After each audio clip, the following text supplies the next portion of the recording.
जय हिंद सभी प्यारे विद्यार्थियों को। मैं संजीव सिंह, आप सबका स्वागत है समसामयिक घटना चक्र पर। आज आपका मैथ्स में 68 नंबर लेक्चर है, ठीक है। और आज का जो टॉपिक है वो नया टॉपिक है, साधारण चक्रवृद्धि ब्याज, कंपाउंड इंटरेस्ट, ठीक है।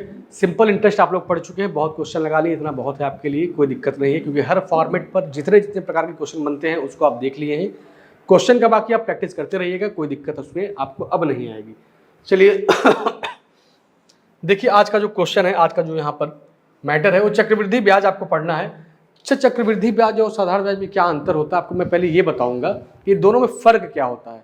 उसके बाद हम लोग क्या करेंगे, क्वेश्चन को सॉल्व करेंगे। इसमें कुछ फार्मूले होते हैं, उसके अलग होते हैं। जैसे आपने पढ़ा था कि सिंपल इंटरेस्ट के अलग अलग फार्मूले थे, सेम उसी पैटर्न पर चक्रवृद्धि ब्याज है। ये बहुत खतरनाक ब्याज होता है, इस पर लोग पैसा रुपया कम लेन देन करते हैं, क्योंकि ये एक ऐसा ब्याज है कि एक समय के बाद आप जितना पैसा दिए रहते हैं ना, उससे ज़्यादा आपका ब्याज हो जाता है, ठीक है। तो चलिए अब आपको बताते हैं इसके बारे में हम कुछ डिटेल में। देखिएगा, अगर आपसे कोई पूछ दे सिंपल इंटरेस्ट के बारे में, सिंपल इंटरेस्ट और कंपाउंड इंटरेस्ट दोनों में फ़र्क क्या होता है, तो मैं एक ही साथ आपको बताऊंगा। मैं क्या करूंगा, एक ही साथ दोनों को लेकर चलूंगा, आपको जरा से भी दिक्कत नहीं आएगी। जैसे मान लीजिए आपने किसी को पैसा दिया, कितना रुपया दिया था आपने, किसी को पैसा दिया 100 रुपया। किस रेट पर दिया था, मान लेते हैं मेरे भाई 10% पर आपने पैसा दिया है। कितने वर्ष के लिए दिया था, तो यहाँ पर टाइम दिया रहेगा आपका 2 साल के लिए आपने पैसा दिया है, ठीक है। अब आपसे क्या क्या पूछ सकता है, आपसे पूछेगा उसका सिंपल इंटरेस्ट कितना होगा, आपसे पूछेगा कि उसका अमाउंट कितना होगा। दोनों चीज़ें आपसे वो पूछ सकता है। और सेम यही चीज़ अगर यहाँ पर दे दिया जाए कि भाई यहाँ पर भी मैंने किसी को पैसा दिया है, कितना दिया है, 100 रुपया दिया है, 10% पर दिया है, तो रेट आपका 10% हो जाएगा। और उसके बाद समय की अगर बात करेगा तो समय आपका रहेगा 2 साल का, लेकिन वहाँ पर सिंपल इंटरेस्ट था, तो यहाँ पर आप क्या बताएंगे उसको, यहाँ पर बताएंगे कंपाउंड इंटरेस्ट। अमाउंट चूँकि मिश्रधन होता है, तो अमाउंट चूँकि मिश्रधन है तो यहाँ का अमाउंट और यहाँ के अमाउंट नाम तो वही रहेगा, वैल्यू भले अलग अलग आए। अब दोनों चीज़ें आपकी सेम सेम है, यहाँ पर दोनों चीज़ें क्या हैं, सेम सेम है। बस अब इसको निकालेंगे कैसे। जैसे आप सोचिए कि अगर मैं किसी को 10% पर वार्षिक पैसा दे रहा हूँ, तो 2 साल में कितना हो जाएगा। आप बोलेंगे एक साल में 10%, दूसरे साल में फिर 10%, टोटल अगर 2 साल का निकालेंगे तो 20% आपको ब्याज मिलेगा। क्या मिलेगा, 20% आपको ब्याज मिलेगा। लेकिन किसका 20%, आप कहेंगे जितना मैंने पैसा दिया था, हमने दिया था 100 रुपया, तो इस 100 रुपये का 20% मुझे ब्याज मिलना चाहिए, 20% मुझे ब्याज मिलना चाहिए। और इसी को कैलकुलेट कर दीजिए, तो आपको जो ब्याज मिलेगा मेरे भाई, आपको जो ब्याज मिलेगा वो ब्याज कितना मिलेगा, वो ब्याज मिलेगा आपको 20 रुपये का, ठीक है। आपने दिया था 100 रुपया, अब आपको ब्याज कितना मिला, 0 से 0 कैंसिल हो गया, तो आपका सिंपल इंटरेस्ट हो गया यहाँ पर 20 रुपया। कितना हो गया, 20। और अमाउंट बराबर क्या होता है, अमाउंट बराबर होता है प्रिंसिपल प्लस SI। प्रिंसिपल कितना था आपका, 100 रुपया था, आपको जो ब्याज मिला है वह कितना है, 20 रुपया है। दोनों को जोड़ देंगे तो 120 रुपया हो जाएगा, क्या अमाउंट हो जाएगा, ठीक है। ये आपका था निकालने का तरीका सिंपल इंटरेस्ट के बारे में। अगर आपको निकालना है कंपाउंड इंटरेस्ट, तो आप कैसे निकालेंगे। कंपाउंड इंटरेस्ट एक ऐसा इंटरेस्ट होता है जो ब्याज पर ब्याज लगता है, जो क्या लगता है, ब्याज पर ब्याज लगता है। जैसे मान लीजिए आप, इसका एक method tree method, tree method मतलब होता है वृक्षों की तरह फैला रहता है। जैसे आप किसी को 100 रुपया देते हैं, आप किसी को 100 रुपया देते हैं, तो यह 100 रुपया कितने साल के लिए दिए हैं, आपने कहा भाई 2 साल के लिए दिए हैं। तो जितने साल के लिए दिए हैं उतने यहाँ से पहले शाखाएं निकाल दीजिए। क्या करेंगे, उतने यहाँ से शाखाएं निकाल दीजिए। किस परसेंट पर दिया है, बोल रहा है 10% पर पैसा दिया है, तो 10% यहाँ का और 10% यहाँ का। तो अगर 100 का 10% निकालेंगे तो कितना होगा, 100 का 10% होगा 10। फिर यहाँ निकालेंगे 100 का 10%, तो कितना होगा, 10 होगा। ये बात समझ गए। लेकिन जब दूसरे साल आप जाएंगे तो जो पहले साल आपको ब्याज मिला रहता है, ये फर्स्ट ईयर है, ये सेकेंड ईयर का है, जो आपको पहले साल ब्याज मिला रहता है इस पर भी आपको क्या लगता है, ब्याज देना पड़ता है। और इस 10 रुपये का निकालेंगे अगर 10%, तो 10 रुपये का 10% अगर निकालेंगे तो कितना हो जाएगा मेरे भाई, 1 रुपया हो जाएगा। तो 1 ये और 10 ये, सेकेंड ईयर में अगर आप देखेंगे तो कुल आपको 11 रुपया मिलेगा। फर्स्ट ईयर में अगर देखेंगे तो आपको 10 रुपया मिलेगा। अगर ओवरऑल देखेंगे, टोटल दोनों साल का देखेंगे, तो 2 साल का जो कंपाउंड इंटरेस्ट होगा वो 11 और 10 कितना हो जाएगा, 21 रुपया हो जाएगा। क्या हो जाएगा, 21 रुपया हो जाएगा। और यही आपके सवाल का आंसर होगा। ठीक है, अगर यहाँ पर आप अमाउंट निकालना चाहेंगे तो अमाउंट कैसे निकालेंगे, आपको पता है कि प्रिंसिपल में अगर हम CI ऐड कर दें तो मुझे क्या मालूम चल जाएगा, यहाँ पर अमाउंट मालूम चल जाएगा। प्रिंसिपल कितना था आपका, 100 रुपया था, तो 100 प्लस 100 प्लस क्या कर देंगे, 21 कर देंगे, तो टोटल जो वैल्यू आएगा वह 121 रुपया आ जाएगा। कितना आ जाएगा, 121 रुपया आ जाएगा। और यही हो जाएगा आपका अमाउंट। तो कुल मिलाकर कहने का उद्देश्य ये था कि जो चक्रवृद्धि ब्याज होता है उस पर मिले हुए ब्याज पर भी ब्याज लगता है, लेकिन साधारण ब्याज में ऐसा कुछ नहीं होता है। इसमें क्या होता है, अगर आपको पहले साल अगर 50 रुपया ब्याज मिल रहा है तो दूसरे साल भी क्या मिलेगा, 50 रुपया मिलेगा, तीसरे साल भी क्या मिलेगा, 50 रुपया मिलेगा। और ये ब्याज आपका हर समय 50 रुपया के हिसाब से बढ़ता रहेगा, चाहे आप 50 साल तक दीजिए उसको, लेकिन हर साल उसको 50 रुपया ही देंगे। लेकिन अगर यही कंपाउंड इंटरेस्ट में आ जाएंगे तो जो पिछले साल आपको ब्याज मिला रहता है उस पर भी क्या लगता है, ब्याज। अगर मान लीजिए यहाँ पर आपसे पूछ देता कि बताइए तीसरे साल का क्या होगा, तो आप कहेंगे भाई तीसरे साल भी इसका 10% मुझे मिलेगा। क्या मिलेगा, 10% मिलेगा। तो 100 का 10% कितना होगा, 10 होगा। ठीक है, लेकिन अभी तक हमको जो 2 साल में ब्याज मिला था कितना मिला था, 10 और 1 11, 11 और 10 कितना हो गया, 21। तो इस पर क्या करेंगे आप, इससे पिछले 2 साल का अगर देखेंगे तो यहाँ पर टोटल हो जाएगा 21, और 21 पर भी क्या निकालेंगे आप, 21 का भी निकालेंगे 10%, 21 का भी निकालेंगे 10%। तो यहाँ पर इस 0 से 0 को काट देंगे, आएगा 2.1। कितना आएगा, 2.1 आएगा। तो यहाँ पर कुल मिलाकर आपको ब्याज पर ब्याज देना है, जबकि सिंपल इंटरेस्ट में ऐसा कुछ भी नहीं है। यही इसका पूरा तरीका था बताने का, समझाने का। बाकी अब हम आते हैं क्वेश्चन पर। और क्वेश्चन लगाने से पहले मैं आपको एक चीज़ और बता दूं कि अगर क्वेश्चन आप लगाइएगा तो इसके कुछ फार्मूले होते हैं। इसके कुछ क्या है, फार्मूले हैं। लेकिन उन फार्मूलों को मैं बता रहा हूं कि फार्मूला से आप जहां तक बच सके वहां तक बचिएगा, क्योंकि फार्मूला का प्रयोग करेंगे तो चीज़ें बहुत लेंदी होंगी। फार्मूले से हम लोग क्या करेंगे, जहां तक बचना होगा बचेंगे, अपने मेथड का प्रयोग ज़्यादा करेंगे। जैसे मान लीजिए, ध्यान समझिएगा, अगर हमने किसी को 1000 रुपया दे दिया या 100 रुपया हमने किसी को दे दिया, तो ये 100 रुपया मेरा क्या कहलाएगा, ये मेरा प्रिंसिपल हो जाएगा। ठीक है, अब हमने किसी को जो पैसा दिया है वो किस पर दिया है, मान लीजिए 10% पर दिया है। किस पर दिया है, 10% पर दिया है। कितने साल के लिए दिया है, 2 साल के लिए दिया है। 2 साल के लिए दिया है। तो आपसे पूछेगा कि भाई इसका CI बता दीजिए और इसका अमाउंट बता दीजिए। CI और अमाउंट दोनों आप बता दीजिए। तो आप क्या करेंगे, इसका फार्मूला क्या होता है, फार्मूला होता है इसका A ब्रैकेट में P+1 R/100 की पावर T होता है। वही जैसे आप पढ़े थे सिंपल इंटरेस्ट में, सारी चीज़ें वही हैं। A का मतलब होता है मिश्रधन, अमाउंट होता है। P का मतलब होता है प्रिंसिपल, इसको मूलधन कहा जाता है। R क्या होता है आपका, दर होता है, इसको रेट कहा जाता है। और T मतलब होता है टाइम, इसको समय कहते हैं। ठीक है, नाम सब वही हैं, बस एक नाम में फ़र्क आएगा और वो होता है CI। इसको क्या बोलते हैं, चक्रवृद्धि ब्याज बोलते हैं। क्या बोलते हैं मेरे भाई, चक्रवृद्धि ब्याज बोलते हैं, बस।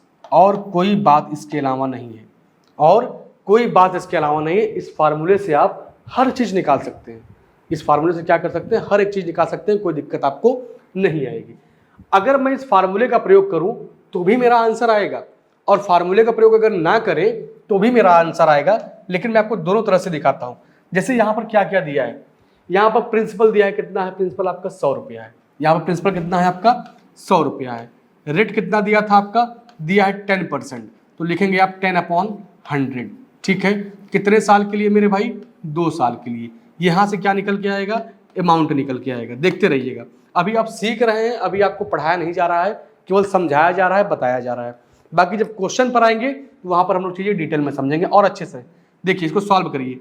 तो 0 से 0 कट जाएगा, क्या बचेगा 1/10 और एलसीएम लेंगे तो 10 और 1 11/2 और 11/2 का किया गया है क्या स्क्वायर, तो 11 का स्क्वायर कितना होता है भाई 121 होता है और 10 का स्क्वायर कितना होता है मेरे भाई 100 रुपया होता है। ठीक है, चलिए अब इसी को कैलकुलेट कर दीजिए। तो यहाँ पे क्या करेंगे, यहाँ पे भाई क्या लिखा है, यहाँ पे लिखा है 100, यहाँ पे क्या लिखा है आपका, यहाँ पे लिखा है 100। चलिए अब ध्यान से देखिएगा, इस 100 से इस 100 को काट देंगे तो अमाउंट बराबर क्या आ जाएगा आपका 121 रुपया आएगा। तो अब इस क्वेश्चन में अगर ध्यान से देखें तो आपने दिया कितना था, आपने दिया था उसको 100 रुपया, आपको मिला कितना है 2 साल बाद 121 रुपया मिला है। तो ब्याज कितना मिला आपका, चक्रवृद्धि ब्याज कितना हो गया 21 रुपये का हो गया। यहाँ से फार्मूले से निकालेंगे तो इस पैटर्न पर क्वेश्चन का आंसर आप देंगे। ठीक है, इसी पैटर्न पर देंगे। लेकिन अगर आप फार्मूले से हटकर निकालना चाहते हैं तो आपको करना क्या रहेगा, ध्यान से देखते रहिए। सबसे पहले क्या करिएगा, जो क्वेश्चन आपके सामने दिया जाता है ना, उस क्वेश्चन में आपको केवल रेट पर ध्यान देना है। स्टार्टिंग में रेट देखिए कितना है 10% है, तो इस 10% का निकाल दीजिए फ्रैक्शन वैल्यू। भाई परसेंट हटाएंगे नीचे क्या लग जाएगा 100 लग जाएगा। ठीक है, चलिए अब इसको सॉल्व करेंगे तो क्या आएगा 1/10 आएगा, 1/10 आएगा। ये बताता है कि अगर मैं किसी को 10 रुपया दे दूं तो 1 साल के बाद मुझे 1 रुपया बढ़ाकर देगा। 1 साल के बाद क्या करेगा, 1 रुपया बढ़ाकर 11 रुपया देगा। मतलब मैं किसी को 10 रुपया अगर देता हूं तो वह 1 साल के बाद मुझे क्या करता है 1 रुपया बढ़ाकर 11 रुपया देता है। हमने कहा ठीक है, लेकिन यह लेन देन कब तक चलता है, आपने कहा लेन देन मेरे भाई 2 साल तक चलता है। तो आप लिख दीजिए यहाँ पर फर्स्ट ईयर और उसके बाद यहाँ पे लिख दीजिए सेकेंड ईयर। क्या लिख देंगे, फर्स्ट ईयर और सेकेंड ईयर। यहाँ का वैल्यू होता है प्रिंसिपल और यहाँ का वैल्यू होता है अमाउंट। ठीक है, चलिए अगर मैं किसी को 10 रुपया देता हूं तो वह 1 साल के बाद मुझे क्या देता है 11 रुपया देता है। वो कहता है 1 साल तक नहीं, यह लेन देन 2 साल तक चल रहा है। हमने कहा ठीक है, आप फिर अगर 10 रुपया दिए होंगे तो फिर 11 रुपया पाए होंगे। चलिए इसका मल्टीप्लाई कर दीजिए, क्या आएगा यहाँ पर 100 आएगा और इसका मल्टीप्लाई करेंगे तो कितना आएगा 121 आएगा। कितना आएगा 121 आएगा। आपने बोला कि मैंने तो दिया था 100 रुपया, मुझे मिला 121 रुपया। चक्रवृद्धि ब्याज कितना हो गया, आप बताएंगे चक्रवृद्धि ब्याज मेरे भाई 21 रुपये का हो गया। अमाउंट कितना हो गया आपका 121, सीआई कितना हो गया 21। तो यही चीजें अगर आप 3 साल तक कह दे, 4 साल तक कह दे, तो इसी चीज को आगे बढ़ाते चले आइए आप, कोई दिक्कत नहीं है। आप अगर फार्मूले से जाएंगे तो कैलकुलेशन आपका बहुत बढ़ जाता है, क्योंकि अरिथमेटिक में अगर देखा जाए तो आपका सीआई एक ऐसा चैप्टर है जिसमें कैलकुलेशन बहुत ज़्यादा है, जिसमें कैलकुलेशन आपका बहुत ज़्यादा है। तो इस कैलकुलेशन से बचने के लिए ही हम लोग क्या करते हैं, फ्रैक्शन मेथड से क्वेश्चन का आंसर देते हैं। ठीक है, अब यहाँ पर अगर 4 साल कहता, 5 साल कहता तो वैल्यू बहुत बड़े हो जाते और इसको हम कम समय में सॉल्व कर पाएँ, ये हमारे लिए आसान नहीं था। लेकिन इस मेथड से अगर आप चलेंगे, एक बात मैं आपको और बता दूं, जैसे इधर जो नंबर लिखे हैं और इधर जो नंबर लिखे हैं, जो वैल्यू कटे एक दूसरे से काटते चलिए। जैसे मान लीजिए अगर यहाँ पे लिखा होता 15, एक बात बता रहे हैं, अगर यहाँ पे लिखा होता 15 तो आप क्या करते, इधर के सारे नंबर से चाहे जो ले लीजिए, ऐसा नहीं कि 10 से इसी से काटना है। अरे इस 10 से भी काट सकते हैं आप, इस 10 से काटेंगे 5 से तो 2 बार में काटेंगे, 5 से काटेंगे तो 3 बार में काटेंगे। मतलब आपस में काट के इसको और छोटा बना सकते हैं आप, आपको कैलकुलेशन में मदद ही करेगा। ठीक है, तो चलिए फिलहाल ये 15 था नहीं, ये कितना लिखा था आपका, ये लिखा था आपका 11, ये कितना लिखा था आपका, ये लिखा था आपका यहाँ पर 11 लिखा था। ठीक है, चलिए इस बात को आप समझ गए होंगे, क्योंकि इतनी बेसिक बातें थी, इनको बताना बहुत जरूरी था। अब इसके बाद हम लोग क्या करेंगे, क्वेश्चन पर आएंगे और क्वेश्चन को डिटेल में समझेंगे और फिर उसके बाद सवाल का आंसर देंगे। चलिए अब देखिए क्वेश्चन को, तो यहाँ पर यूनिक क्वेश्चन दिए गए हैं, ये रिपीटेड है और ये टोटल है। यहाँ पर क्वेश्चनों का प्रकार दिया है, अगर इसको आप देखना चाहें तो मूलधन ज्ञात करना है, मिश्रधन ज्ञात करना है, चक्रवृद्धि ब्याज करना है, दर ज्ञात करना, समय ज्ञात करना, गुना पर आधारित प्रश्न है। तमाम तरह के क्वेश्चन दिए गए, हर क्वेश्चन को हम लोग अच्छे से पढ़ेंगे। और क्वेश्चनों की संख्या अगर देखा जाए तो यूनिक क्वेश्चन आपके 70 है, हमको केवल 70 क्वेश्चन लगाने हैं। बाकी इन्हीं के सेम रूप, सेम गढ़, इनके मतलब सेम समझिए कॉपी है, बट डिजिट चेंज रहेंगे बस। 256 क्वेश्चन यहाँ पर दिया है इनके रिपीटेड। अगर ये 70 क्वेश्चन आप लगा लेते हैं तो 256 क्वेश्चन लगाने की क्षमता आपके अंदर आ जाएगी। और इन दोनों को जोड़ा गया है तो कितना आ गया है आपका 326 क्वेश्चन आपके यूनिक और रिपीटेड मिलाकर ये टोटल है आपके। ठीक है, चलिए अब देखिए यहाँ पर पहला क्वेश्चन जो दिया है वैरायटी का, ये दिया है मूलधन ज्ञात करना। क्या दिया है मेरे भाई, मूलधन ज्ञात करने के लिए दिया है पहला प्रकार का। चलिए कोई बात नहीं, अच्छी बात। देखिए पहला क्वेश्चन आपका दिया है मूलधन ज्ञात करना, तो आपके पास फार्मूला भी है और आपके पास अपना मेथड भी है। और पहला ही क्वेश्चन बहुत शानदार दे, क्योंकि देखिए क्वेश्चन आपके क्या है, ये एसएससी के द्वारा एग्जाम में कराए हुए क्वेश्चन है, तो मैं इसमें आपको एकदम बेसिक लेवल से और लेवल बढ़ाते हुए आगे नहीं ले जा सकता, क्योंकि ये एग्जाम में आए हुए क्वेश्चन है। कब टफ क्वेश्चन आ जाए, कब आसान क्वेश्चन आ जाए, ये कोई फिक्स नहीं रहता। जैसे यहाँ पर जो पहला क्वेश्चन दिया है, यहाँ पर वर्ष और महीना साथ में दे दिया है, तो स्टार्टिंग कभी वर्ष और महीना साथ में नहीं किया जाता है। हमेशा क्या करते हैं हम लोग, पहले वर्ष से शुरुआत करते हैं, फिर वर्ष से महीने पर आते हैं, फिर महीने के साथ वर्ष महीना दिन तीनों एक साथ आते हैं। तो वहाँ पर चीज़ें स्टेप बाय स्टेप चलते हैं, जब चैप्टर वाइज पढ़ते हैं तो। लेकिन यहाँ पर क्वेश्चन लिखा है तो इसको सॉल्व करना हमारा फर्ज है, और आप भी ध्यान से देखते रहिए।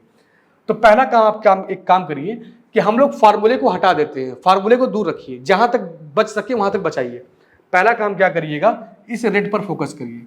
क्या लिखा है, 10% लिखा है, तो इस 10% का क्या निकाल लीजिए आप लोग, फ्रैक्शन वैल्यू निकाल लीजिए। और इसका अगर फ्रैक्शन वैल्यू निकालेंगे तो ये हो जाएगा 10/100, और 10/100 का मतलब क्या होता है, 1/10। क्या होता है, क्योंकि शुरुआत है तो हर एक चीज़ बताना डिटेल में मेरी जिम्मेदारी है। बाकी आप जब 2-4 सवाल सीख जाएंगे तो फिर इतना डिटेल में बताने की आवश्यकता मुझे नहीं पड़ेगी। तो ये 1/ आपका आया है 10, यही इसका फ्रैक्शन वैल्यू है। ये बताता है कि अगर आप किसी को 10 रुपया देंगे तो आपको 1 साल के बाद क्या करेगा, वो 11 रुपया आपको दे देगा। वो क्या करेगा, 11 रुपया आपको दे देगा। उसने कहा ठीक है, सही बात है, लेकिन ये 1 साल का सवाल ही नहीं है, ये 1 साल 9 महीने की बात है। हमने कहा अगर आपको 1 साल में अगर 1/10 रुपया के हिसाब से लेन देन चल रहा है तो 9 महीना और करना है धंधा आपको। तो 9 महीना लिखा है, इसको वर्ष में बदलेंगे तो क्या हो जाएगा, 9/12। काटिए इस वैल्यू को, 3 से काटेंगे इसको 3 बार में कटेगा, 3 से काटेंगे इसको 4 बार में कटेगा, तो आएगा 3/40। क्या आएगा, 3/40 हो जाएगा। ये बताता है कि अगर आप मुझे 40 रुपया दीजिए तो मैं आपको 3 बढ़ा के क्या कर दूंगा, 43 रुपया दूंगा। ठीक है, ये दोनों का ये अपना लेन देन का तरीका है। हमने कहा ठीक है, आप 1 साल का डाटा यहाँ लिखिए, और चूंकि दिया है 9 महीने का, तो 9 महीना हो चाहे 2 महीना हो चाहे 1 महीना हो, 1 साल अगर बीत जाएगा, एक भी दिन अगर होगा तो वो अगले वर्ष में प्रवेश कर जाएगा। तो यहाँ पर क्या लिखना पड़ेगा आपको, दूसरा वर्ष लिखना पड़ेगा। क्या लिखेंगे आप, दूसरा वर्ष लिखेंगे। आपने कहा पहले साल का जो लेन देन था 10 देता मैं तो मुझे 11 मिलता। हमने कहा हाँ ठीक है, 10 देते आप तो आपको 11 मिल जाता। लेकिन जैसे ही 1 साल पूरा हो गया, फिर कहता है कि आप मुझे 40 देंगे तो मैं आपको 43 दूंगा। क्या देंगे, आप मुझे अगर 40 रुपया देंगे तो मैं आपको 43 रुपया दूंगा। अब इधर का देखिए कोई नंबर कट रहा है, इधर के कोई संख्या, इधर की किसी संख्या को नहीं काट रहे हैं तो छोड़ दीजिए, नहीं काट रहे हैं छोड़िए, इसका मल्टीप्लाई कर दीजिए। ये कितना हो जाएगा आपका 400, और इधर जब गुणा करेंगे तो ये कितना आएगा आपका 473। देख लीजिए कितना आएगा, 473 हो जाएगा। ठीक है, चलिए अब बताइएगा अंतर कितने का आएगा। यहाँ पर अंतर देखेंगे तो CI कितना हो गया आपका, 73 का हो गया।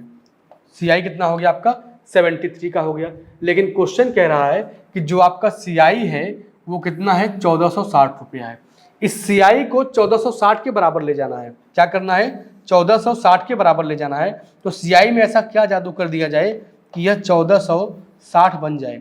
आप लोग कहेंगे कि इसका कर दीजिए 20 गुना, इसका क्या कर दीजिए, 20 गुना कर दीजिए। अगर इसका 20 गुना करेंगे तो यहाँ पर पूछा धनराशि ज्ञात कीजिए। यहाँ पर धनराशि, क्योंकि यहाँ की जो वैल्यू होती है प्रिंसिपल होती है, और यहाँ का वैल्यू क्या होता है, अमाउंट। आपको हर एक चीज़ बता दिया गया स्टार्टिंग में ही।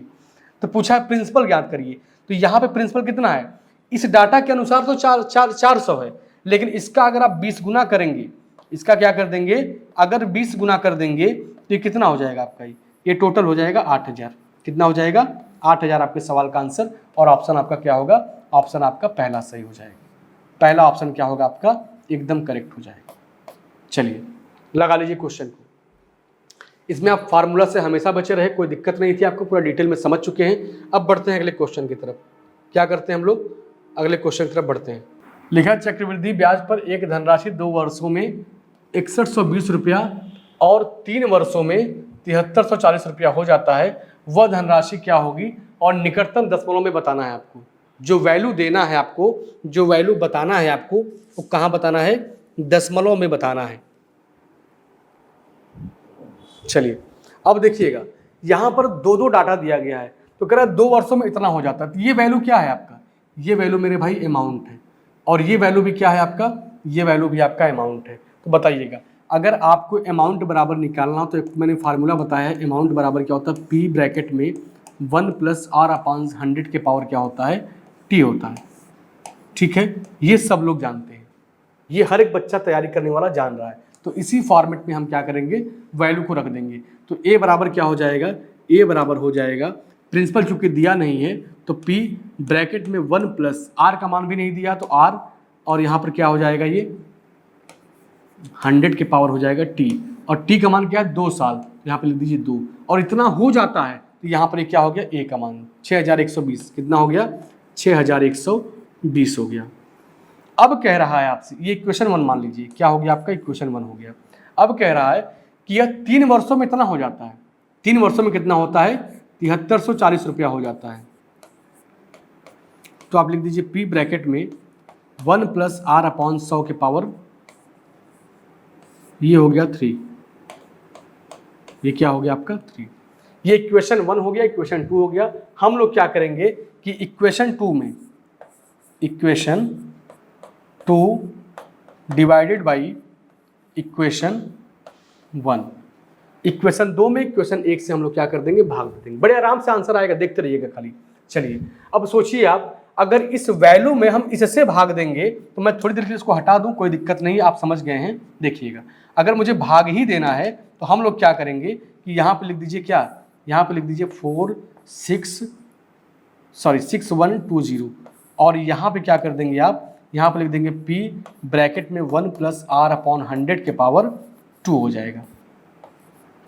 चलिए अब बताइएगा, ध्यान से देखते रहिए, यहाँ पर 2 लिखा था और यहाँ पर 3 लिखा था, तो पूरा कट जाएगा, बचेगा केवल ये।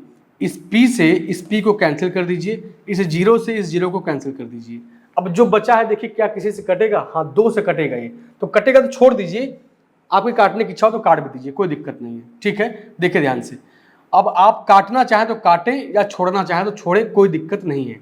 अब ध्यान से देखिए, बचा क्या आपके पास, आपके पास बचा 734 अपॉन में 612 इज इक्वल टू 1 + r/100, ये आपकी वैल्यू है, 1 + r/100 की ये वैल्यू है। अब इसी वैल्यू को क्या मैं यहाँ नहीं रख सकता, इसी वैल्यू को मैं यहाँ रख सकता हूँ, बड़े आराम से रख सकता हूँ, कोई दिक्कत नहीं है। तो रख दीजिए, ध्यान से देखते रहिए। चलिए अब बताइएगा, मैं यहाँ पर लिख सकता हूँ कि 6120 इज इक्वल टू पी, और जहाँ पे 1 + r/100 लिखा था वहाँ पे मैं लिख दूंगा 734/612। क्या लिख देंगे हम लोग, 734/612 का होल स्क्वायर है। ठीक है, चलिए बताइए, बस इसी को कैलकुलेट कर लीजिएगा। कैलकुलेट करने के बाद क्या आएगा, सीधे आपके सवाल का आंसर आएगा, क्योंकि अब कुछ बचा नहीं है तो कैलकुलेशन बचा है, कैलकुलेशन करना आपका भी जिम्मेदारी बनता है। तो इस सवाल को जब पूरा कैलकुलेट करेंगे तो आंसर आएगा आपका 4254.63, यही आपके सवाल का आंसर बन जाएगा। चलिए, यही आपके सवाल का आंसर बन जाएगा। ठीक है, देख लीजिए क्वेश्चन को। अखिलेश ने एक निश्चित राशि का निवेश किया जो वार्षिक रूप से संयोजित 6% के वार्षिक चक्रवृद्धि ब्याज पर 2 वर्षों में 82,000 रुपया हो जाता है। तो अखिलेश द्वारा निवेश की गई राशि ज्ञात कीजिए। मतलब अखिलेश पैसा निवेश करते हैं और 2 साल में कितना हो जाता है, 82,000 रुपया हो जाता है। कह रहा 6% पर देते हैं और 2 साल के बाद, तो 6% का मतलब क्या, मैं आपको पहले बता चुका हूँ, जो रेट दिया जाता है उसको फोकस किया करिए। 6% का मतलब हो गया 6/100, कितना हो गया आपका, ये 6/100 हो गया।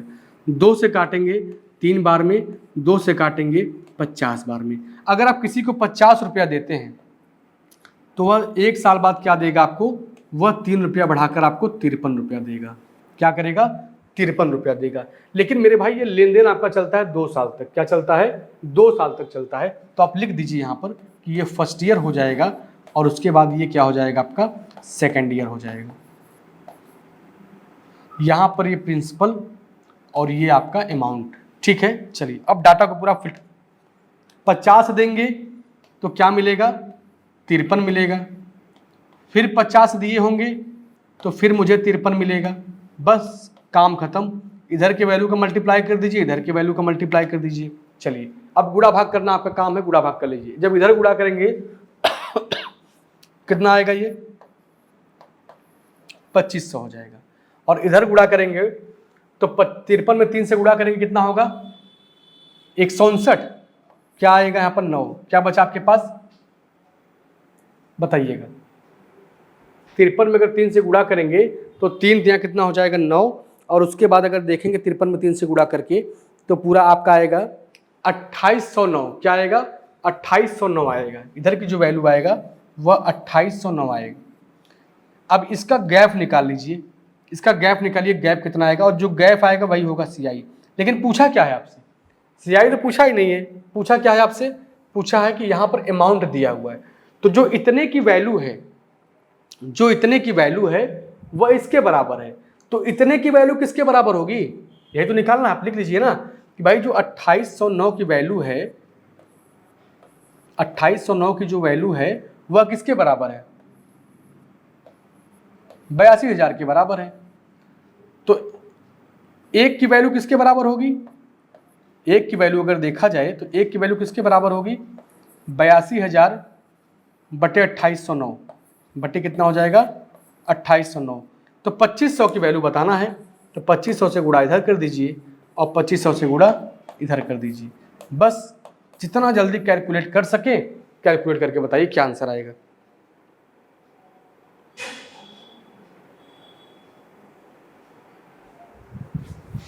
ठीक है, देखिए पूरा कैलकुलेट कर लीजिए। कैलकुलेट करके देखिएगा जो आपका आंसर आएगा 72980। आंसर जो आएगा आपका ऑप्शन आपका डी सही हो जाएगा। ऑप्शन क्या होगा आपका डी सही हो जाएगा।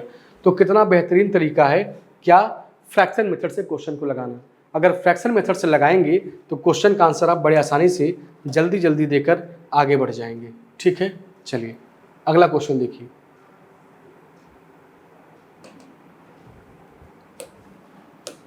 देखिए 4th नंबर का क्वेश्चन लिखा, यदि ब्याज की दर 2/1/2% की वार्षिक हो और ब्याज अर्धवार्षिक रूप से संयोजित हो रहा हो तो 18 माह में कितनी धनराशि इतने 9,826 रुपया हो जाएगी। चलिए पहला काम एक जान लीजिए आप, अगर आपका अर्धवार्षिक शब्द क्वेश्चन में दिया है, क्या दिया है अर्धवार्षिक दिया है। वार्षिक का मतलब क्या होता है,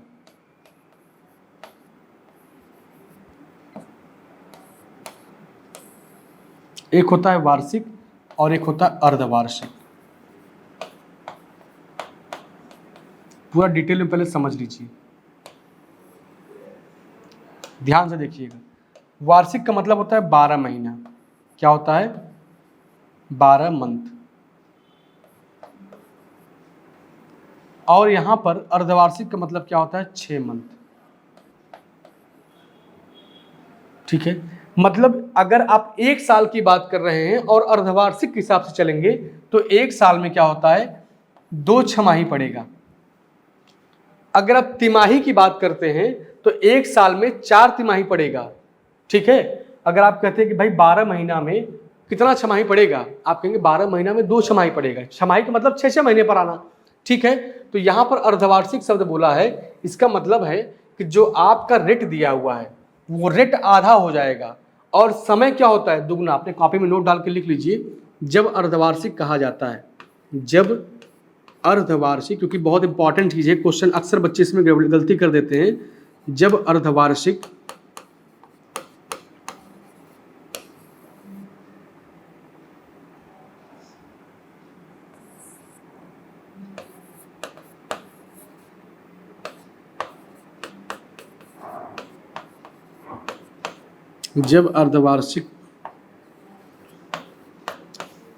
कहा जाता है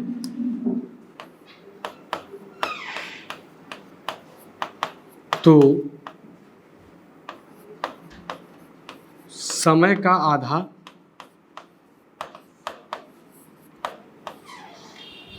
और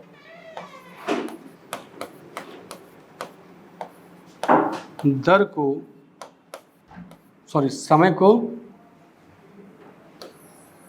2 गुना दुगना और दर को आधा करके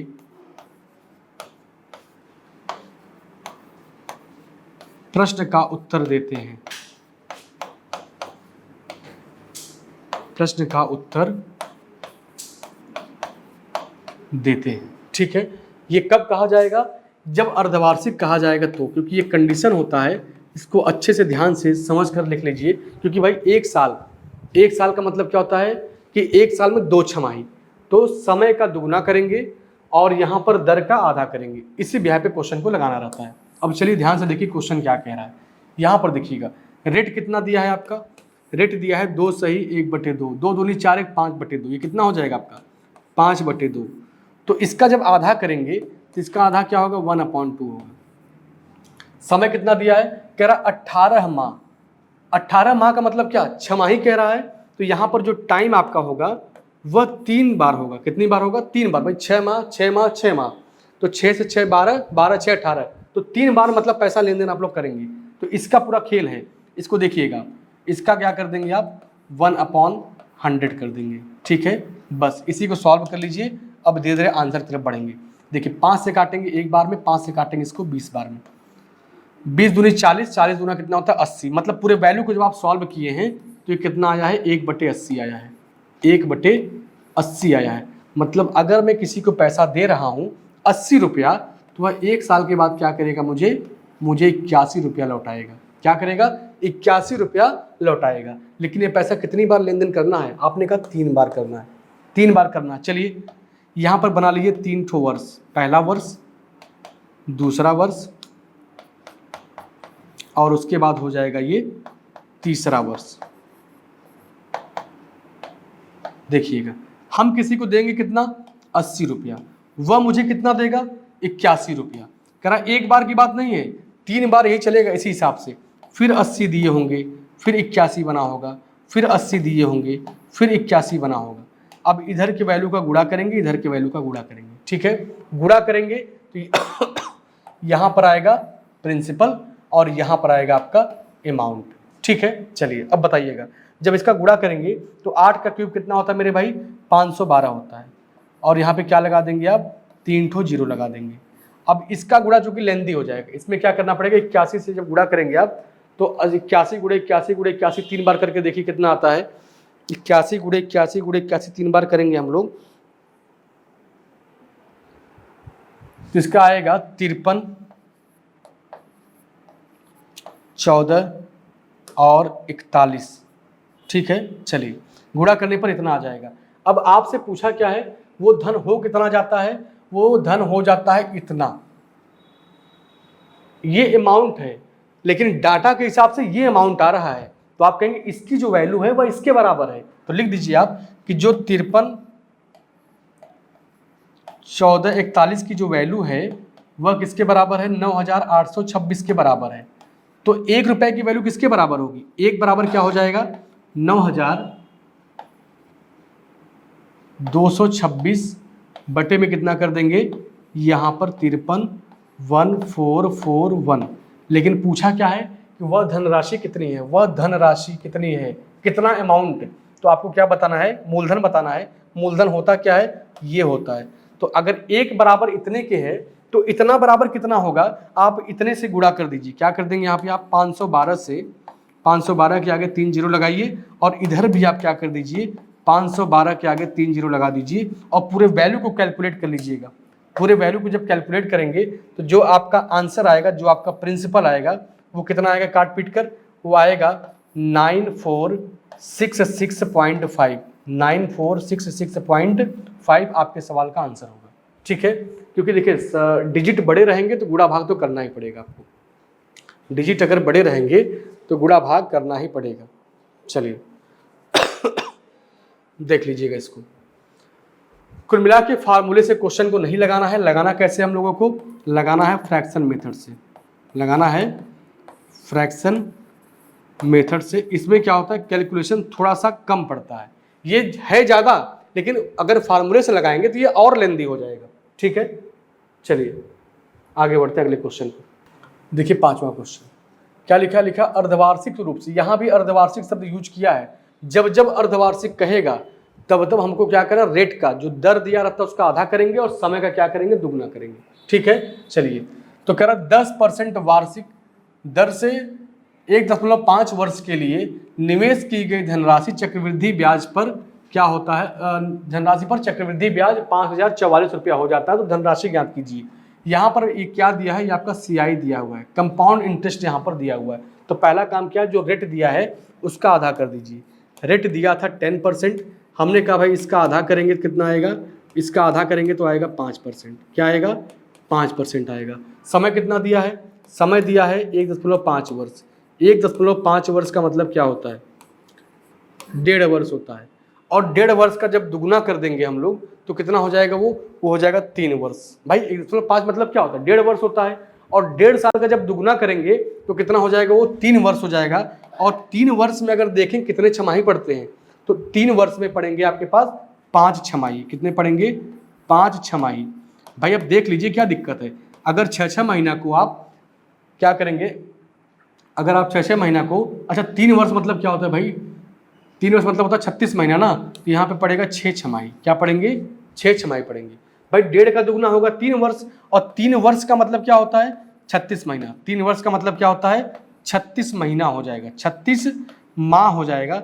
और इसको अगर आप 6 से डिवाइड कर दें कि भाई 6 महीने के हिसाब से मुझे पैसा देना है, जब 6 से काटेंगे इसको तो कट के क्या आएगा, 6 माह आएगा। मतलब जो पैसा आपको देना है वह 6 माह पर पैसा बराबर लेन देन आपको करना पड़ेगा। चलिए बस अब आइए पूरे डाटा को फिट करते हैं और क्वेश्चन का आंसर देते हैं।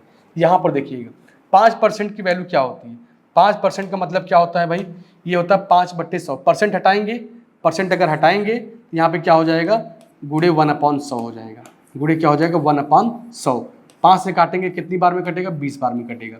मतलब अगर मैं किसी को 20 रुपया देता हूँ तो वह 1 रुपया बढ़ा के मुझे क्या करेगा, 21 रुपया लौटाएगा। 1 साल बाद मैं किसी को अगर 20 रुपया देता हूं तो 1 साल के बाद मुझे क्या करेगा, वह 1 रुपया बढ़ाएगा और 21 रुपया मुझे लौटा देगा। लेकिन ये जो लेन देन है मेरे भाई, ये 6 माह तक चलता है, सॉरी 6 माह पर चलता है, 6 बार चलता है। आप लिखेंगे पहली बार, फर्स्ट हो गया, सेकेंड, थर्ड, फोर्थ, फिफ्थ, और यहाँ पर हो गया आपका 6। चलिए अब देखिएगा, मैं उसको दूंगा कितना, मैं दूंगा 20, वह मुझे कितना देगा, 21। फिर मैं दूंगा उसको 20, फिर वह मुझे कितना देगा, 21। इस हिसाब से मैं उसको पैसा देता रहूँगा और वह मुझसे क्या करेगा, हिसाब करता रहेगा।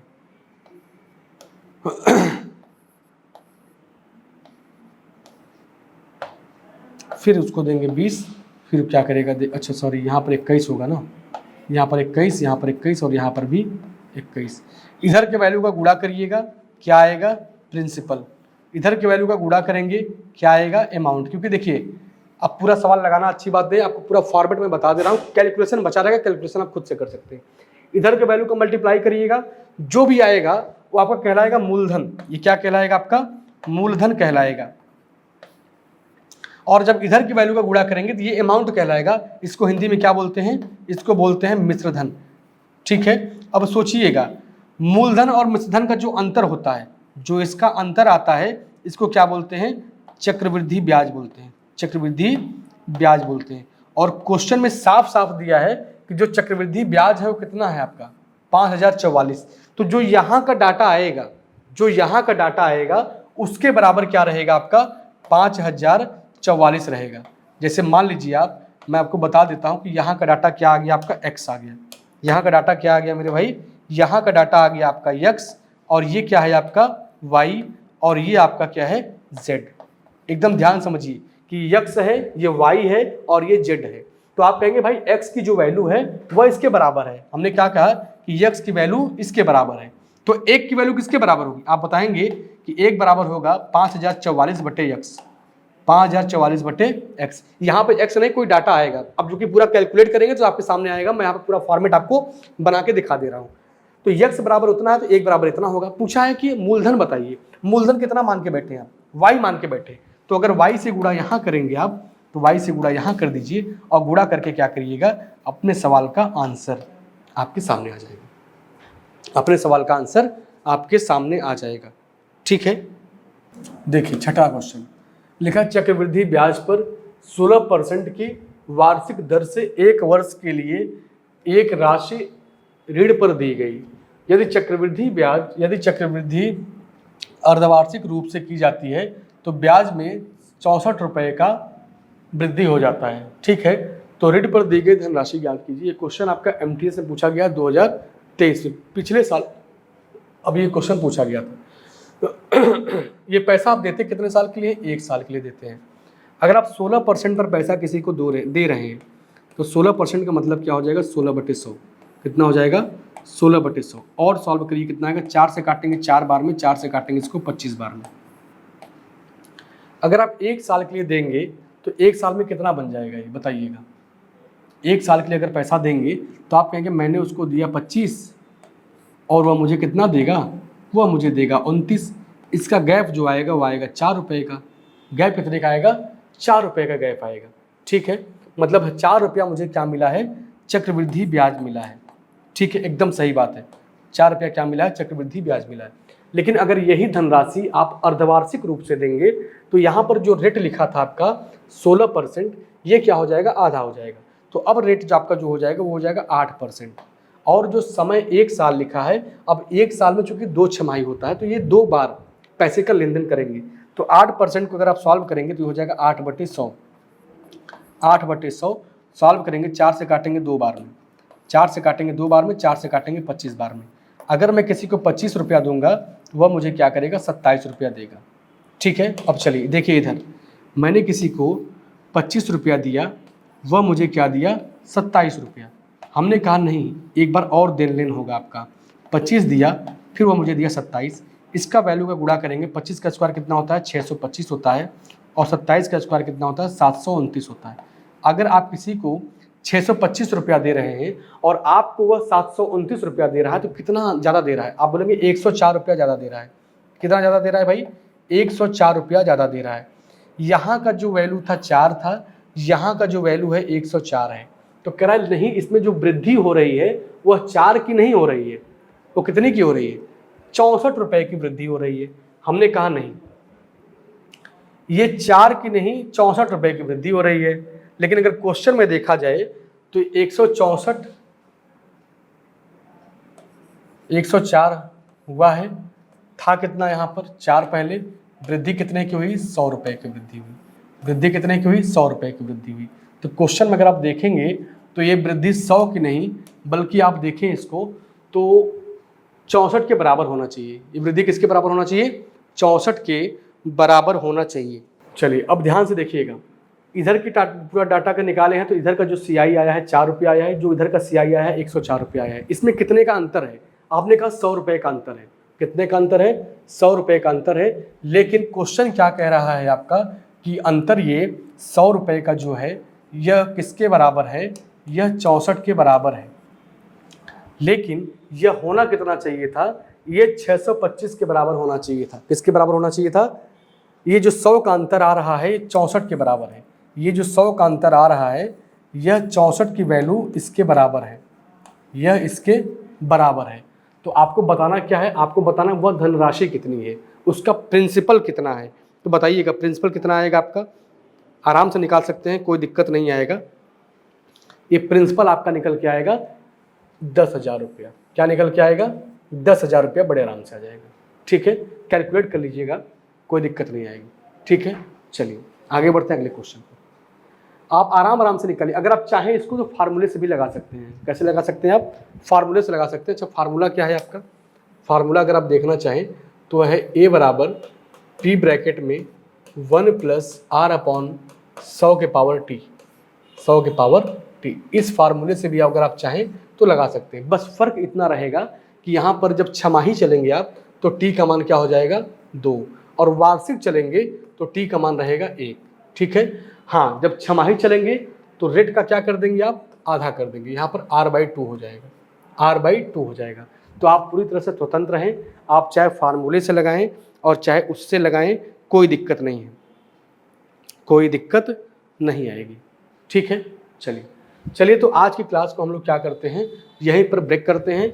आप 6 तक पढ़ चुके हैं, इसके आगे के जो क्वेश्चन होंगे हम लोग क्या करेंगे, उनको अगले क्लास में फिर से कंटिन्यू करेंगे। ठीक है, तो आज के लिए बस इतना ही। थैंक यू सभी को।